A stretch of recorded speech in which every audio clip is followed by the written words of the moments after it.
குளிச்சுட்டு வா, டிஃபன் சாப்பிடலாம். சாரி சார், எனக்கு வேலை கிடைக்கிற வரைக்கும் நான் குளிக்கிறது இல்லைன்னு வேண்டிட்டு இருக்கேன். Very good policy. தள்ளி நின்று தப்படிக்க. Seenu, my first question. என்னுடைய முதல் கேள்வி, சினிமாவில் வர அப்பா ஏன் கண்ணாடி போட்டுக்கிறார்? அப்பதான் அழுவுற சீன் வந்து அதை கழட்டிட்டு அழ முடியும். இல்லாட்ட அப்பாவுக்கு கழட்டுறதுக்கு எதுவுமே இருக்காது.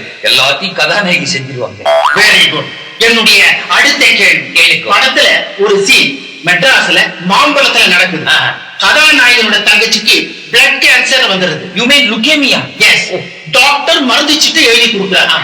மருந்து சீட்டை வாங்கிக்கிட்ட நம்ம கதாநாயகன் உடனடியா என்ன பண்ணுவோம்? மாம்பழத்திலேயே வீட்டுக்கு பக்கத்துல இருக்கிற ஒரு மருந்து கடைக்கு போயிட்டு சீட்டை உள்ள கொடுக்காம வாசல்லையே நின்று அங்கேயே ஒரு சோகமான பாட்டு ஆரம்பிச்சு பாடிக்கிட்டே கிளம்பி Ooty, Kodaikanal, Mysore, Bangalore, Shimla, America, Africa, Russia எல்லா ஊருக்கும் போயிட்டு திருப்பி 5 நிமிஷத்துல அதே மாம்பழத்துக்கு அதே கடைக்கு வந்து அதே மருந்து வாங்கிட்டு உடனே வீட்டுக்கு வந்துருவான் சார்.